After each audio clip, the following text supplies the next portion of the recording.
Hello students, आज हम next sentence tense करने जा रहे हैं। इसको हम पास्ट इंडेफिनिट कहते हैं। इससे पहले हमने एक वीडियो ही बनाई है जिसमें प्रेजेंट इंडेफिनिट उसका एक्टिव पैसिव बताया गया है। एक बार मैं शुरू में फिर बता देता हूँ, ये टेंसेस वो वाले टेंसेस नहीं है जो कि हमको स्कूल में कराए जाते हैं। उन टेंसों का मतलब इंग्लिश तक ही होता है, लेकिन हम इन टेंसेस से अपने रोज़ डेली बोले जाने वाले जो वाक्य हैं उनको हम इंग्लिश में कन्वर्ट कर सकेंगे आसानी से, और इसी का उपयोग करके आप कोई भी आंसर लिख सकते हो। लेकिन प्रैक्टिस करनी पड़ेगी, इससे पहले की वीडियोस भी देखनी पड़ेंगी। हम फर्स्ट पार्ट का सेकंड पार्ट अभी बना रहे हैं, ये उससे ही कंटिन्यूस होगा जो उसमें बताया गया है। थोड़ा बहुत मैं यहाँ पर ओवरव्यू दे दूँगा, लेकिन सारा नहीं दे सकता, तो आप पहले वीडियो देख लेना। पास्ट इंडेफिनिट टेंस कब यूज़ होता है? जब पास्ट से पता चल जाता है जब कोई भी क्रिया हो पुराने टाइम में।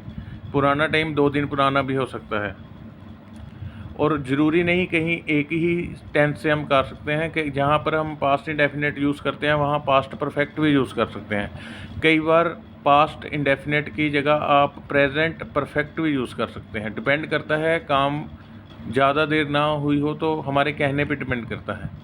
तो जैसे कि हमने पिछली जो फर्स्ट नंबर वाला लेक्चर था वहाँ पर एक्टिव और पैसिव कैसे होते हैं वो बताए थे, फिर भी मैं ओवरव्यू बता देता हूँ। हमने पहले किसी भी वाक्य में वर्ब लगना है। वर्ब मीन्स बॉडी से की गई कोई भी एक्टिविटी, और अगर वो वर्ब करने वाला, क्रिया करने वाला उस सेंटेंस में है तो वो सब्जेक्ट होगा, और जिस पे क्रिया की जाती है या जिसकी मदद से वो ऑब्जेक्ट होता है। तो अगर तो उस वाक्य में जो सेंटेंस है उसमें सब्जेक्ट है तो ये वाला फार्मूला लगेगा पास्ट इंडेफिनिट में, जो पुराने समय में काम होता है। सब्जेक्ट, वर्ब की सेकंड फॉर्म, फिर ऑब्जेक्ट। और पैसिव का है जिसमें ऑब्जेक्ट होता है लेकिन सब्जेक्ट नहीं होता। ऑब्जेक्ट और वर्ब हो सकते हैं। ऑब्जेक्ट वाज या वर, वर्ब की थर्ड फॉर्म, जो उसके बिना कुछ भी हो वो इसमें आएगा एक्सेट्रा में। और वॉज हमको पता है किसके साथ लगता है, सिंगुलर के साथ। ही, शी, इट, आई या कोई नेम हो गया। और वर, वी, यू, दे या कोई और जिसमें प्लूरल हो उसमें वर्ब लगे वर लगेगा। फॉर एग्ज़ाम्पल, जैसे कि ये कुछ सेंटेंसेस लिखे हैं, आप इसको अंडरस्टैंड करें। जैसे कि मैं शहर समय से पहुंच गया था। इसमें जो वर्ब है, जो बॉडी से होने वाला काम है, वो है पहुंचना। पहले हमेशा वर्ब ही मार्क करना है, तो पहुंचने वाला इसमें है, क्रिया करने वाला है। इसमें क्या लिखा है, मैं, तो इसका मतलब ये सब्जेक्ट है, ये सब्जेक्ट है। और जो क्रिया हुई है वो पहुंचना कहाँ है, शहर, तो ये ऑब्जेक्ट हो गया। तो हमने ये फॉर्मूला बताया हुआ है, जब एक्टिव होता है पास्ट इंडेफिनिट तो ये पहले लगता है सब्जेक्ट, फिर सेकंड फॉर्म ऑब्जेक्ट, बीच में कुछ भी नहीं आता। सब्जेक्ट वर्ब ऑब्जेक्ट के बिना इज, एम, आर, कोई हेल्पिंग वर्ब कभी नहीं आएगा पास्ट इंडेफिनिट में। अब फार्मूला सब्जेक्ट की जगह ये हमने नोट किया हुआ है, ये आ गया आई। फिर वर्ब क्या है, पहुंचना, इसकी सेकंड फॉर्म लगेगी। जिसको कुछ नहीं पता तो ईडी लगा दे, ज़्यादातर ईडी वाले होते हैं लेकिन सब नहीं होते। उसके बाद ऑब्जेक्ट आ जाएगा, उसमें रह गया बाकी चीज़ तो तीनों में कवर होगी, सब्जेक्ट, ऑब्जेक्ट, वर्ब। और ये दोनों चीज़ें रह गई।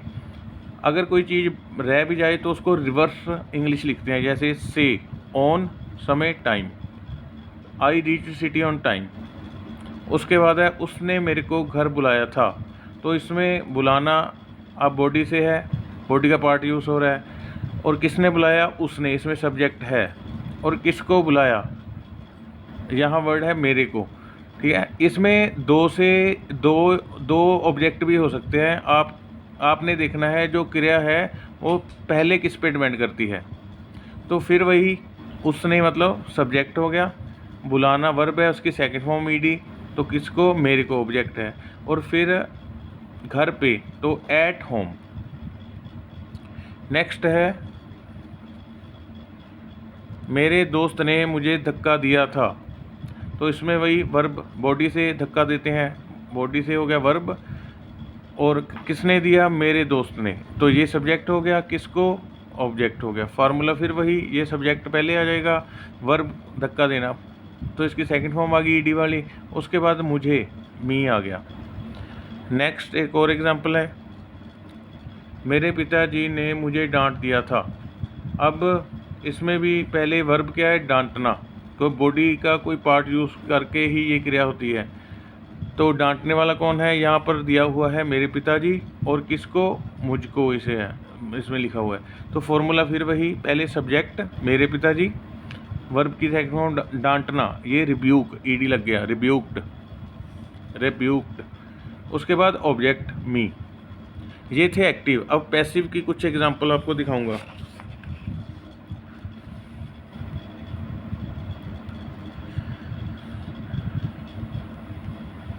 देखो, पास्ट इंडेफिनिट, जब कोई ऐसा वाक्य हो जिसमें क्रिया तो हो लेकिन ये ना दिया हो कि क्रिया करने वाला ना हो, तो उसको हम पैसिव बोलते हैं। जैसे हमको स्कूल में करवाया जाता है क्लासेस में बाय लगा के सब्जेक्ट का उल्टा, लेकिन हम डेली लाइफ में ऐसे बाय कभी हमेशा यूज़ नहीं कर सकते।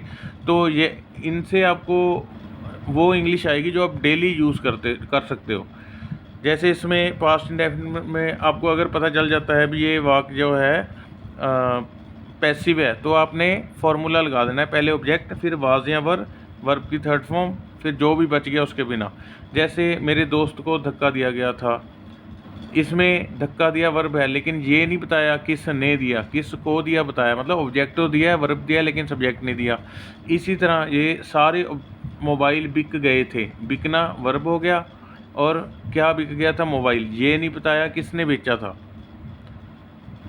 नेक्स्ट है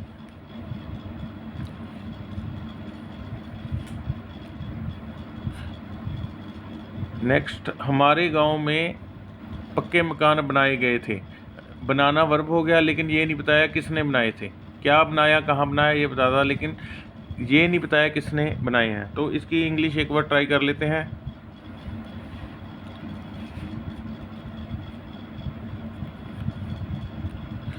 जैसे जैसे इसकी सीरीज़ चलेगी उसमें हमने वैल्यू भरनी है। जैसे कि ये वाक्य है, हमारे परिवार को शहर में बुलाया गया था, इसमें बुलाना वर्ब हो गया, किसको बुलाया वो ऑब्जेक्ट हो गया। तो पहले हमने ऑब्जेक्ट की वैल्यू भरनी होती है। तो हमारा परिवार, आवर फैमिली, मैंने माई लिख दिया, आवर आएगा, आवर फैमिली। उसके बाद है वाज या वर। हमको पता है सिंगल ऑब्जेक्ट हो तो वॉज आएगा, अगर ज़्यादा हो प्लूरल हो तो वर आएगा। जो एक फैमिली है ये, तो वॉज आएगा। वर्ब बुलाना, ईडी आ गया, क्योंकि थर्ड फॉर्म है, थर्ड फॉर्म में ईडी ही आता है साथ में। इन सिटी, क्योंकि शहर में रह गया, इसको हम उल्टा लिखेंगे, में पहला आ जाएगा, शहर बाद में आ जाएगा।